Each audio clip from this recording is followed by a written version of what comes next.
Well, Glennie, your great-grandfather was just about your age when he first came out here. Dick, come on over here. There we are.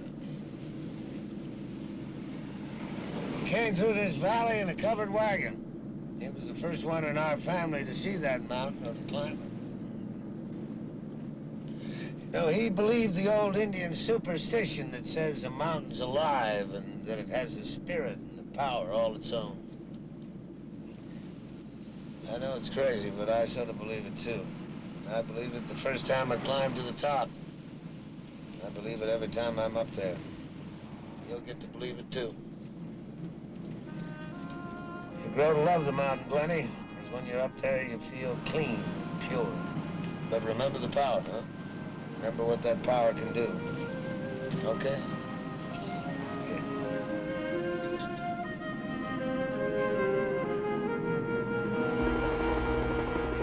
Clear the parking lot. We have another helicopter coming in. Ground personnel, tied on this chopper, on the double.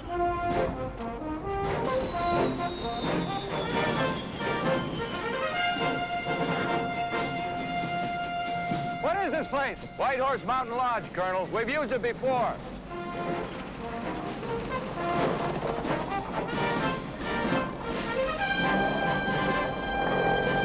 All civilians, please clear this area. We have helicopters coming into this area. Please stay clear. I don't think he's gonna like the news. Come on, Glennie. Where are we? The wind conditions are keeping the choppers down, but one got a quick look at the climbers a half hour ago. They're still alive. Oh, they've been up there. Overnight, the Sunday climbers, not much equipment. You guys ready to climb? The colonel doesn't want us to go up. What colonel? Thatcher. He's running the air rescue operation. He replaced Bowen. And he said we're not going to climb. He doesn't want anybody anywhere near the mountain. You guys get your gear ready. You bring mine along, too. We go in 10 minutes. Come on. Okay. But, Mike, you're off duty. We might only be able to get a pack to them at first, so bring what we need. This is Base Operations, making a test count for Army Reserve Temporary Rescue Command Post at Darrington, Washington. Hold it a second, guys. Mike, we got the ledge right here, about 1,000 feet to the glacier. Have you ever been up this far? I've been just above it, here. Mm-hmm. How far would you say it is from the wall to the tip? 30 feet, maybe? Well, it could be.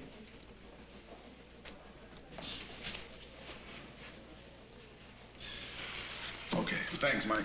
Thanks, guys. Sergeant Lanfear says all radios are A-OK. Well, Mike, here's the phone for the weather officer. Hey. Motor unit is now en route. Keep him out of trouble for me a while, will you? And call Sandy. Have her come up and get him and wait for me at home. Remember to say wait. Sure. Look what's going on in here this time. Yeah. How's Zach? Hey, Mac. Here we are again. Yeah. Delta Ranger Nat calling Darrington. Yeah, we got us a tough one this time, too. Yeah, I heard you also got a new guy, a new, what do you call it? Well, they prefer us Army folk to say take charge type. Yeah, take charge type. Listen, he countermanded my orders without consulting me. Do you know why?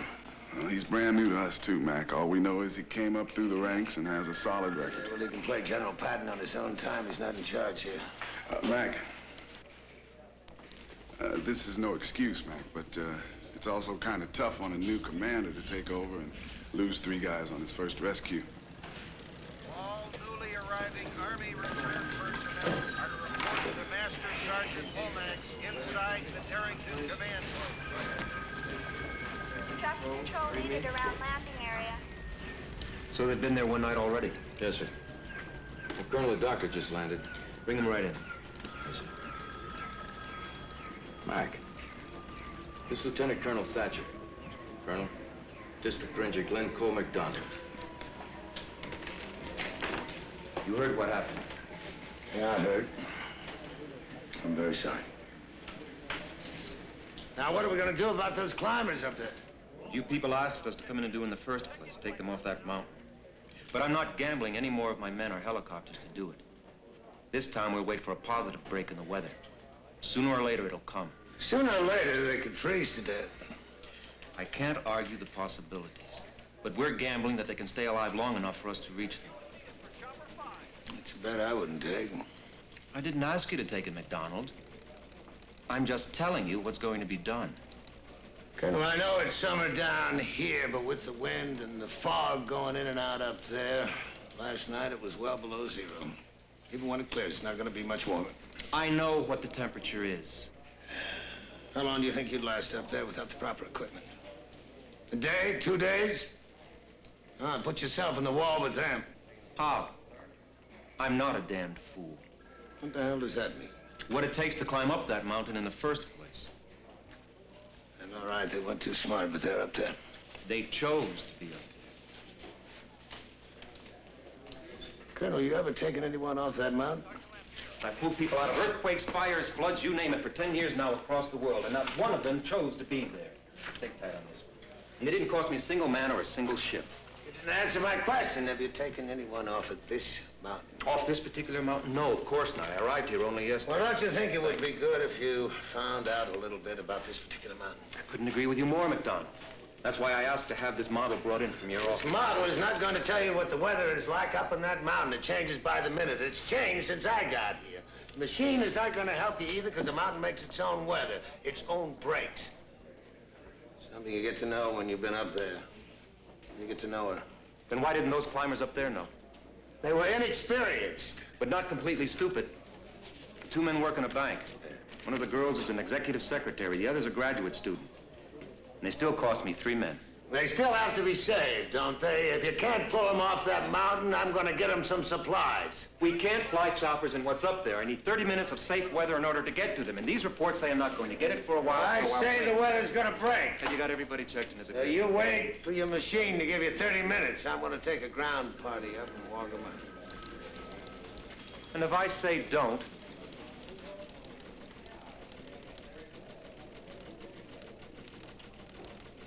then you'd better take a radio with you, so I'll know where to look when we have to save your neck, too.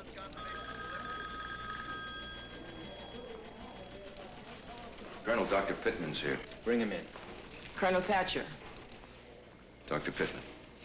I understand you need some help. Yes. Did Sergeant Lomax brief you on the climbers, Doctor? Yes, he did.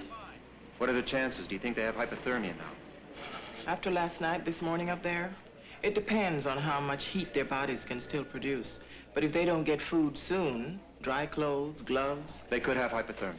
Yes, they're bound to lose judgment ability, control of arms, legs, and if nothing changes, they'll die. Of course, it also depends on each one's breaking point. That you can't predict. Excuse me, Colonel? Excuse me, Doctor. Colonel, we have a change in the forecast. A drop in winds, I hope. No. We still have a high-pressure ridge building, but the maritime air mass is moving from... The change, Lieutenant, the change. Yes, sir. All right, due to a number of reasons, we can expect a slight lessening in wind intensity at that altitude for the next few hours. Can you guarantee me 30 minutes of that? Oh, no, Colonel. Sorry, absolutely not. These are just brief breaks. You see, air pressures and air... Thank you. Colonel, I think I can set down on that ledge. 1 skid on, 1 skid off.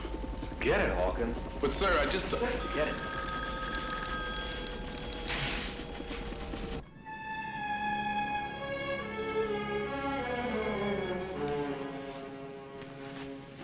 Is he still bleeding? No, I think it's